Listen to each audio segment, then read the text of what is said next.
শ্রীকৃষ্ণ রাধে রাধে। বন্ধুরা, আজকের ভিডিওতে রয়েছে 2026 সালে বাংলার 1433 বঙ্গাব্দে আষাঢ় মাসের শুক্লপক্ষের শ্রী শয়ন একাদশীর ব্রত কত তারিখে পালন করতে হবে, শ্রী শয়ন একাদশীর ব্রত মাহাত্ম্য, পালনের সঠিক সময়সূচি এবং একাদশীর বিশেষ বিধি নিষেধ, এই সমস্ত কিছুই রয়েছে আজকের ভিডিওতে। 2026 সালে শ্রী শয়ন একাদশী ব্রত, যা দেবসায়নী বা হরিসায়নী একাদশী নামেও কিন্তু পরিচিত, সেটি 25শে জুলাই 2026 8ই শ্রাবণ 1433 বঙ্গাব্দে শনিবার পালিত হবে। হিন্দু শাস্ত্র অনুসারে আষাঢ় মাসের শুক্লপক্ষের এই একাদশী অত্যন্ত গুরুত্বপূর্ণ এবং মাহাত্ম্যপূর্ণ, কারণ এই দিন থেকেই জগৎপালক সৃষ্টিকর্তা ভগবান শ্রী হরি বিষ্ণু আগামী 4 মাসের জন্য ক্ষীর সমুদ্রে শেষনাগের শয্যায় যোগনিদ্রায় মগ্ন হবেন। এই 4 মাস সময়কে চতুর্মাস বর্গ বলা হয়। 2026 সালের শয়ন একাদশীর তিথি শুরু হতে চলেছে 24শে জুলাই শুক্রবার সকাল 9টা বেজে 14 থেকে এবং শ্রী শয়নী একাদশীর তিথি সমাপ্ত হবে 25শে জুলাই 2026 বাংলা 1433 বঙ্গাব্দে শনিবার সকাল 11টা বেজে 36। তাই উদয় তিথি অনুসারে 25শে জুলাই ব্রত পালন করতে হবে।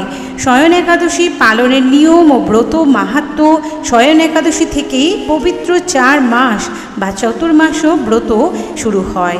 এই সময় সনাতন হিন্দু ধর্মে বিয়ে, উপনয়ন, গৃহপ্রবেশের মতো শুভ কাজ এবং মাঙ্গলিক অনুষ্ঠান সাময়িকভাবে বন্ধ থাকে, কারণ এই সময়কাল হরির শয়নকাল। পুরাণ অনুসারে এই ব্রত ভক্তি ভরে পালন করলে মানুষের জ্ঞাত অজ্ঞাত অর্জিত সমস্ত পাপ কৃপায় হরি বিষ্ণুর কৃপায় মুছে যায় এবং নষ্ট হয় এবং মনের সকল সৎ ইচ্ছা পূর্ণ হয়। এই দিন ভগবান বিষ্ণুর বিশেষ পূজা ও আরাধনা করলে পরম পুণ্য লাভ হয়। সেই সঙ্গে মাতা লক্ষ্মীরও পুজো করা খুব শুভ বলে মনে করা হয়। অন্তিমে গোমোক্ষ বা বৈকুণ্ঠ ধাম প্রাপ্তি ঘটে। একাদশী পালন করতে গেলে দশমী, একাদশী, দ্বাদশী এই 3 দিনই নিরামিষ আহার খেতে হয়। যেহেতু একাদশীর দিন কোনো ধরনের প্রসাধনী ব্যবহার করা যায় না, তাই একাদশীর ঠিক আগের দিন অর্থাৎ দশমীর দিন রাত 12টার মধ্যেই অন্নভোজন সব অর্থাৎ রাত্রির যে খাবারটি সেটি সম্পন্ন করে নিতে হবে এবং দাঁত ব্রাশ করে নিতে হবে। একাদশীর দিন সকালে ঘুম থেকে উঠে স্নান, শুদ্ধ বস্ত্র পরিধান করতে হবে। এখানে বলে রাখি বন্ধুরা, যদি সম্ভব হয় একাদশীর দিন ব্রহ্ম মুহূর্তে ঘুম থেকে ওঠার চেষ্টা করুন। এটি অত্যন্ত শুভ সময়, আপনার জীবনে থাকা বিভিন্ন রকমের সমস্যা সমাধানের সময়। তারপর শুদ্ধ বস্ত্র পরিধান করে আপনি শ্রীহরির মঙ্গল আরতিতে অংশগ্রহণ করুন। বন্ধুরা, আরেকটি কথা বলবো যে যদি সম্ভব হয় আপনারা গঙ্গা স্নান করতে পারেন। এই দিন অত্যন্ত পুণ্যময় বলে মনে করা হয়। যদি সেটি সম্ভব না হয় তাহলে স্নানের পরে একটু গঙ্গা জল ছিটিয়ে নেবেন আপনার নিজের গায়ে। তারপর শ্রীহরি বিষ্ণুর সামনেই বসে একাদশীর সংকল্প মন্ত্র পাঠ করতে হবে এবং একাদশীর সংকল্প নিতে হবে। একাদশী সংকল্প মন্ত্রটি হচ্ছে একাদশ্যং নিরাহার স্থিতা অহম অপরেণ্যহানি ভক্ষামি পুণ্ডরীকাক্ষ শরণম মে ভবাচ্যুত। বাংলা অর্থ হচ্ছে, হে পুণ্ডরীকাক্ষ, হে অচ্যুত, আমি একাদশীতে উপবাসপূর্বক পরদিন আহার করিব, আপনি মোদিও শরণাস্থন হন। একাদশীর মন্ত্র, সংকল্প মন্ত্র গ্রহণ করতে হবে এভাবে, যাতে একাদশীর পূর্ণ দিবস শুদ্ধভাবে আমরা শ্রী শয়ন একাদশীর ব্রত পালন করতে পারি। একাদশীর দিন 5 রকম রবিশস্য, কোনো রকম নেশার বস্তু এবং 5 রকম রবিশস্য থেকে তৈরি কোনো রকম খাবার কিন্তু ভুলেও খাবেন না, তাতে ব্রত ভঙ্গ হতে পারে। এমনকি চা, কফি, পান, বিড়ি, সিগারেট কোনো কিছুই একাদশীর দিন গ্রহণ করতে হয় না। এর ফলে শ্রীহরি বিষ্ণু আপনার উপর রুষ্ট হতে পারেন।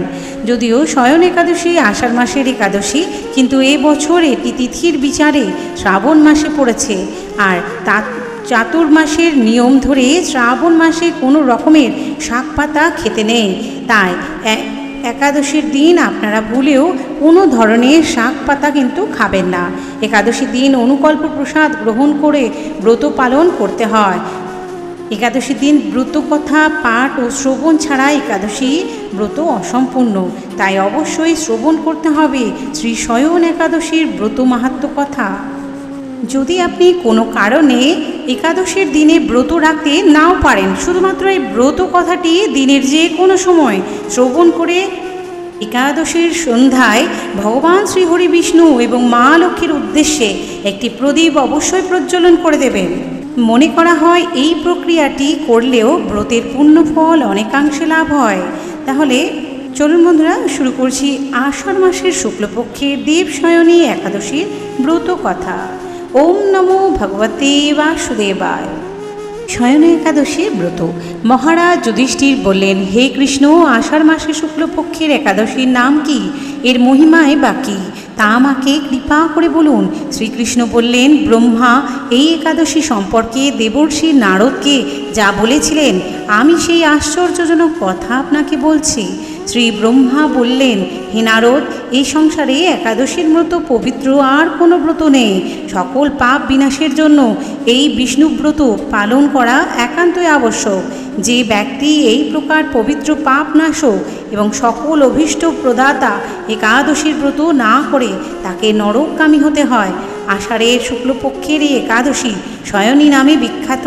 শ্রী ভগবান ঋষিকেশের জন্য এই ব্রত পালন করতে হয়। এই ব্রতের সম্বন্ধে এক মঙ্গলময় পৌরাণিক কাহিনী আছে, আমি এখন তা বলছি। বহু বছর পূর্বে সূর্যবংশে মান্ধাত্তা নামে একজন রাজর্ষি ছিলেন। তিনি ছিলেন সত্য প্রতিজ্ঞ এবং প্রতাপশালী চক্রবর্তী রাজা। প্রজাদেরকে তিনি নিজের সন্তানের মতো প্রতিপালন করতেন। সেই রাজ্যে কোনো রকম দুঃখ, রোগ, ব্যাধি, দুর্ভিক্ষ, আতঙ্ক, খাদ্যাভাব এবং অন্য কোনো অন্যায় আচরণ ছিল না। এইভাবে বহুদিন অতিবাহিত হলো। কিন্তু একসময় হঠাৎ দৈব দুর্বিপাকে ক্রমাগত 3 বছর সেই রাজ্যে কোনো বৃষ্টি হয়নি। দুর্ভিক্ষের ফলে সেখানে দেবতাদের উদ্দেশ্যে দান, মন্ত্রের সাহা, শ্রদ্ধা ইত্যাদি শব্দ বন্ধ হয়ে গেল। এমনকি বেদপাঠও ক্রমশ বন্ধ হলো। তখন প্রজারা রাজার কাছে এসে বলতে লাগলো, মহারাজ, দয়া করে আমাদের কথা শুনুন। শাস্ত্রে জলকে নার বলা হয়, আর সেই জলে ভগবান অয়ন এবং অর্থাৎ নিবাস। তাই ভগবানের আরেক নাম নারায়ণ। মেঘরূপে ভগবান বিষ্ণু সর্বত্র বাড়িবর্ষণ করেন। সেই বৃষ্টি থেকে অন্ন এবং অন্ন খেয়ে প্রজাগণ জীবন ধারণ করেন। যখন সেই অন্নের অভাবে প্রজারা ক্ষয়প্রাপ্ত হচ্ছে, অতএব হে মহারাজ, আপনি এমন কোনো উপায় অবলম্বন করুন যাতে আপনার রাজ্যের শান্তি এবং কল্যাণ সাধন হয়। রাজা মান্ধাত্য বললেন, তোমরা ঠিকই বলেছ, অন্ন থেকে প্রজার উদ্ভব, অন্ন থেকেই প্রজার পালন। তাই অন্নের অভাবে প্রজারা বিনষ্ট হয়, আবার রাজার দোষেও রাজ্য নষ্ট হয়। আমি নিজের বুদ্ধিতে আমার নিজের কোনো দোষ খুঁজে পাচ্ছি না, তবু প্রজাদের কল্যাণের জন্য আমি আপ্রাণ চেষ্টা করব। তারপর রাজা ব্রহ্মাকে প্রণাম করে সৈন্যসহ বনে গমন করলেন। সেখানে প্রধান প্রধান ঋষিদের আশ্রমে ভ্রমণ করলেন। এভাবে একদিন তিনি ব্রহ্মার পুত্র মহাতেজস্বী অঙ্গিরা ঋষির সাক্ষাৎ লাভ করলেন। তাকে দর্শন মাত্রই রাজা মহানন্দে ঋষির চরণ বন্দনা করলেন। মুনিবর তাকে আশীর্বাদ ও কুশল প্রশ্ন জিজ্ঞাসা করলেন। রাজা তখন তার বনে আগমনের কারণ সবিস্তারে ঋষির কাছে জানালেন। ঋষি অঙ্গিরা কিন্তু কিছু সময় ধ্যানস্থ থাকার পর বলতে লাগলেন, হে রাজন, এটি সত্যযুগ। এই যুগে সকল লোক বেদ পরায়ণ এবং ব্রাহ্মণ ছাড়া অন্য কেউ তপস্যা করে না। এই নিয়ম থাকা সত্ত্বেও এক শূদ্র রাজ্যের তপস্যা করছে। তার এই অকার্যের জন্যই রাজ্যের এই দুর্দশা। তাই তাকে হত্যা করলেই সকল দোষ দূর হবে। রাজা বললেন, হে মুনিবর, তপস্যাকারী নিরপরাধ ব্যক্তিকে আমি কিভাবে বধ করব? আমার পক্ষে সহজসাধ্য অন্য কোনো উপায় থাকলে আপনি তা দয়া করে আমাকে বলুন। তদুত্তরে মহর্ষি অঙ্গিরা বললেন, আপনি আষাঢ় মাসের শুক্লপক্ষের শয়নী নামে প্রসিদ্ধা একাদশীর ব্রত পালন করুন। এই ব্রতের প্রভাবে নিশ্চয় রাজ্যে বৃষ্টি হবে। এই একাদশী সর্বসিদ্ধি দাত্রী এবং সর্ব উপদ্রব নাশকারিণী। হে রাজন, প্রজা ও পরিবারবর্গ সহ আপনি এই ব্রত পালন করুন। মুনিবরের কথা শুনে রাজা নিজের প্রাসাদে ফিরে এলেন। আষাঢ় মাস উপস্থিত হলে রাজ্যের সকল প্রজা রাজার সাথে এই একাদশীর ব্রতের অনুষ্ঠান করলেন। ব্রত প্রভাবে প্রচুর বৃষ্টিপাত হলো। কিছু কালের মধ্যেই অন্নাভাব দূর হলো। ভগবান ঋষিকেশের কৃপায় প্রজাগণ সুখী হলো। ব্রতের অলৌকিক প্রভাবে প্রবল বৃষ্টিপাত হলো। খরা ও দুর্ভিক্ষ দূর হয়ে রাজ্যে আবার ধন ধান্যে শস্য শ্যামলায় সুখে ভরে উঠল। এই কারণে সুখ ও মুক্তি প্রদানকারী উত্তম ব্রত পালন করা সকলেরই অবশ্যই কর্তব্য। ভবিষ্যোত্তর পুরাণে যুধিষ্ঠির শ্রীকৃষ্ণ তথা নারদ ব্রহ্মা সংবাদরূপে একাদশীর এই মাহাত্ম্য বর্ণিত হয়েছে। অতঃপর শ্রী শয়নী একাদশীর ব্রত কথা সমাপ্ত হলো।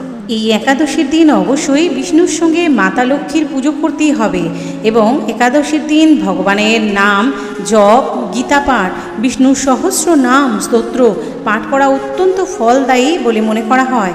পরের দিন অর্থাৎ দ্বাদশী তিথিতে পারণের দেওয়া নির্দিষ্ট সময়ের মধ্যে ভগবানকে তুলসীপত্র সহযোগে অন্ন ভোগ বা পঞ্চরবি শস্যের মধ্যে যে কোনো একটি নিবেদন করতে হবে। পারণের মন্ত্র উচ্চারণ করতে হবে। একাদশীর পারণ মন্ত্রটি হচ্ছে অজ্ঞানবিরান্ধস্য ব্রতেনানেন কেশব প্রসিত সম্মুখ নাথ জ্ঞান ও দৃষ্টি প্রদভব।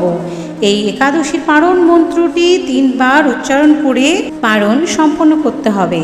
পারণের এই মন্ত্রটির অর্থ হচ্ছে, হে কেশব, আমি আপনার কৃপা দৃষ্টিতে নিরাহারভাবে একাদশীর ব্রত পালন করেছি। কৃপাপূর্বক আমার উপর আপনার করুণাময় জ্ঞান দৃষ্টি প্রদান করুন। এবং মন্ত্র উচ্চারণ করে একাদশীর ফল ভগবানের চরণে সমর্পণ করতে হবে এবং পুজো শেষে ধূপ দীপ ধুনো দিয়ে আরতি করে সেই ভোগ বা মহাপ্রসাদ নিজে গ্রহণ করুন। একাদশীর উপবাস ভঙ্গ করতে হবে। আর এই ক্রিয়াটিকেই বলা হয় একাদশীর পারণ। চলুন বন্ধুরা, এবার আমরা জেনে নেব যে পারণের সঠিক সময়সূচি।